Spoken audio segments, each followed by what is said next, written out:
pins jerked in my right leg with every contemptible clunk of my piece of crap wheelchair down our unlit cellar steps. But I don't think my mother meant it to hurt me. She never let me brush my teeth, because if she did, then I would just lay awake all night with my gums bleeding. So yeah, she always loved me like that. And so for her, I braved the clunks silently. Besides, excuse me, she hated me always bitching, as she called it, about my goddamn pain. Bitch, bitch, bitch, conniption fits, she'd always say. You know how I love you, and I simply cannot stand it. My orthopedist, the only one in Cumberland County, Dr. Wallach, invented this thing. It's adjustable frame, looks like a finely polished steel erector set, operated by the interior works of an antique cuckoo clock. My mother often called him a kook, Dr. Wallach, because the quantity of his experimental bone-stretching contraptions was surpassed only by that of his medical mentor and a secret society associate in Russia, Dr. Ilizarov. As a joke, Dr. Wallach called my bone-stretcher contraption the Wallach tearjerker. He said because he thought I looked so cute for a small little flat-chested 15-year-old girl. At least that's the reason he told my mother. My mother worshipped him, even though, like I said, she called him a kook, what with all of his contraptions, because it only took him 13 hours to surgically install the tearjerker thing onto and into my right leg, pins, knobs, and all. The 13-hour duration caused her to call my right leg the good luck one of the two, even though at the time it measured a clear 5 inches shorter than my left one. And to this day, it still has a headless femur. I'd never been down in the cellar before. The thought of the cellar always gave me chills. And anytime I saw the door to it left open from my hospital bed in the living room, I'd cry. My mother couldn't stand to hear me do that either. Cry. Cry, cry, cry, dry your eye. And she hated me in my hospital bed laying around hogging up the place when we got company. And now one of her old karaoke friends, Dave, with his big dick and all, was coming over in a few minutes. She squinted her eyes and she smiled. I'm making some big changes around here today. I simply cannot stand you hogging up the place anymore. I know Dave likes you and all, but down to the cellar you go. Before I even dumped out of the wheelchair into the dark at the bottom of the steps, I got the chills more than ever. Our farmhouse literally goes back to the Civil War. People say our cellar had even served as a secret hiding place for some wounded soldiers on their way through Carlisle to nearby Gettysburg, after Union militia General William Smith had told the Confederates, "Shell away and be damned," which they did. So I got not only my normal panic chills, I got the other kind too, from the cellar's old dirt floor and limestone walls. Then I heard the door latch shut above me and I laid there alone. The only sounds I could hear came from my own gasping the wet, stale air, my own sobbing, and one of my chair's squeaky wheels still turning. With every gasp, sob, and squeak, streaks of light seemed to appear out of nowhere, and electric feeling shocks shot through my leg and up into the back of my brain. I gasped and sobbed for I don't know how long, but in a minute or two the squeaks slowed down and stopped, and the shocks died out at about the same time the streaks of light gave way to the pitch black dark. I'd got born into University Medical in Las Vegas after my mother's belly water broke in front of a casino slot machine. She never told me which casino, but she did say that she hadn't known she was pregnant. I think that's because she's so fat. And I guess also because She was only in the 23rd week when the water broke due to her drinking and smoking and using drugs the whole time, especially when she played the slots, which she did almost every day. And apparently, she didn't even know about her menstrual cycles either, because she never said anything to me about mine, not even when I got my first one when I was 12. Because of that, I didn't know about that myself. And also, well, that and because also my teacher, Miss Weisenheimer, never told us about it in special education in school. Well, now, though, my mother calls my period hitting jackpot. Well, just after the electric shocks and the streaks of light stopped, my period started again, and I couldn't do anything about it. So I hated myself because of that, and because I couldn't move too much. And that was because of my Wallach tearjerker, and my cerebral palsy, and my headless femur, and my underdeveloped cerebellum, and because of, well, I'm retarded. Well, then plus the scoliosis in my upper back, which now hurt like hell because I landed straight on my hump. And then all of that, plus the chills, are why I just went on laying there gasping and sobbing and shaking for God knows how long. And in the slop of my panties, which were now bulging with pee and poop and blood. Then, I don't know exactly what made this happen. Maybe the stench from my panties. I'm not sure, but I faintly heard something moving around in the dark. Well, then, even worse, I heard a growl. Now, we'd had a Great Dane once, and we'd had an English Mastiff once, but neither one had ever growled as low as this growl. And yet, it wasn't very loud. I could feel it. I felt it more than I heard it. But I kind of think it vibrated everything in the cellar at the same time. I know for sure that it vibrated the Wallach tearjerker frame, and even its pins that went through all the way, through my leg bones. I know that, and I heard some of the gravel, the dirt. I heard a little of the dirt move around a little bit. The floor. Well, maybe that moved because whatever made the growl kept moving around on it. But God help me, the thing is the worst. Maybe something awful was digging up out of the floor. And it hadn't made it all the way out yet, so its growl sounded retarded. I don't know. But I tried to stop breathing so that, whatever it was couldn't find me in the dark. I do mean here a whatever, not a whoever, because I never heard anybody growl that way before.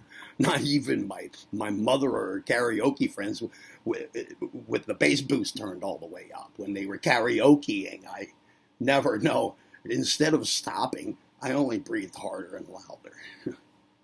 And then all by myself, my left arm jumped, which it does a lot anyway, and it barked into my piece of crap wheelchair laying there, making its wheels start turning again.